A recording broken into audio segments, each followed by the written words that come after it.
So I wanted to talk today about whether or not anyone can become enlightened. Um, and there's a few reasons that I want to talk about this because, well, first of all, when I was growing up, I lived on an ashram in Virginia for a little while. It used to be called Yogaville. There was a real life guru, Swami Satchidananda, a wonderful guy. And it seemed like such a rare thing that someone could become enlightened. Fast forward to today, and it's like everybody is enlightened. I mean, you look online on YouTube, and there are so many people talking about enlightenment and their deep realizations. And so something that seems so rare seems far more common than it used to seem. And so what I'm wondering is, can anyone become enlightened? And I've often wondered if maybe there's some sort of physiologic baseline, some sort of physical predisposition to becoming enlightened. And so the people that have that are able to become enlightened, and the rest of us are not. And I think there are several examples that come to mind pretty quickly for me when I think about that. Not sure if Swami Satchidananda had any predisposition. Krishnamurti, someone who I've followed in the past, was obviously had some sort of natural talent for not accumulating conditioning. And that's why at a very young age he was sort of gathered by this religious organization and felt to be, the next coming. When you listen to Adyashanti talk, he talks about having strange experiences as a child in his early teen years. When you listen to Eckhart Tolle went through some sort of spiritual awakening out of nowhere. In the deepest depths of his sorrow, all of a sudden he realized that he was not that person. To me, it seems like all of these people had some sort of predisposition, had some sort of early indications that they were predisposed to spirituality and spiritual awakening and enlightenment. So where does that leave people who never had those kinds of experiences early on in their life? Is it really possible for them to become enlightened? So with all the people talking about spirituality online,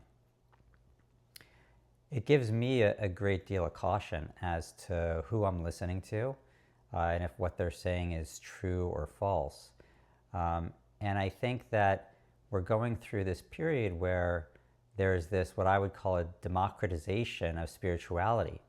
And the reason I say that is because it used to be that you used to travel far off to India, maybe to a cave somewhere, and basically kind of beg for the opportunity to sit with a master and learn about spirituality, enlightenment. And now everything is plastered all over the internet about spirituality. And so it's really become accessible to everyone. And I think that old pattern of finding that master in some instances was a beautiful thing. And in other instances may have been a path towards exploitation. In other words, you went to go and learn from the master, but you would be scrubbing toilets pretty close to in no time. And so while I think it's wonderful that tons of people are putting content out there, I think just like anything else with abundancy like that, it demands a certain level of discrimination. So we can listen to people who talk about all this online, but really in the end it's up to us to look within ourselves and look at the world and see if what they're saying is true or not. And one of the things that I've noticed is emphasized among people talking online is there's a great deal of talk about what spirituality, what enlightenment is like. and a lot of talk about profound realizations, like you are the world, the oneness of the universe.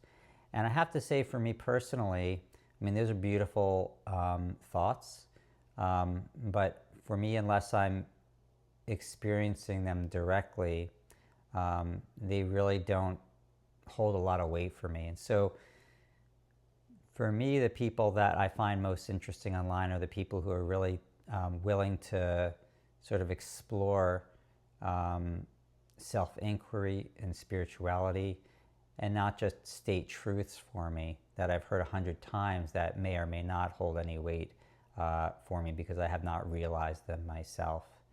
And I think the people who can really go more deeply into the various subtleties of how you got there, they ring a little more true to me, that they're people that actually peeled that onion to find what they're saying they found.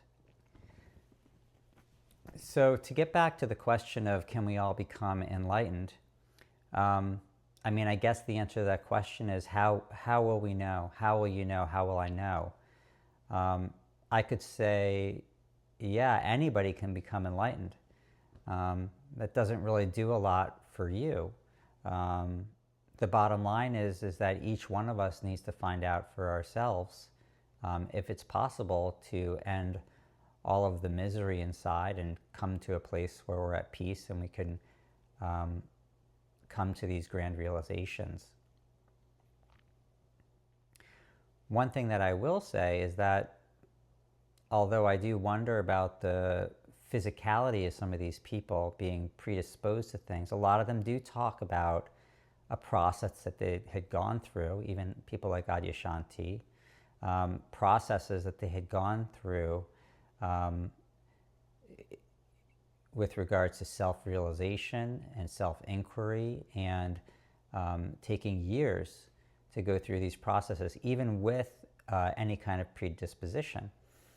And you know, we're all kind of built the same way in a lot of regards, with regards to our psychology, the fact that we may not all want the same things in life, but we all want things.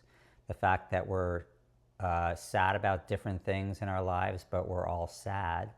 All of our likes and dislikes and beliefs, all of these things that people say are part of the self, they're pretty common amongst all of us. And if the work that's involved in this is attempting to resolve all of that, then I see no reason why any of us don't have the potential for that resolution and ultimately some type of spiritual experience. Because what goes along with that is the ability to become aware of all of that. And that's the heart of the matter. And I don't think anybody is going to argue that anyone is unaware. We're all aware. We all have awareness. We are all conscious. And so I think as long as we all have similar problems and we have our own consciousness, then the ability to become conscious of our problems seems like a universal possibility. So I'll leave you on that note, and I appreciate the 30 people who listened to my first video. Hope I get a few more this time. Take care.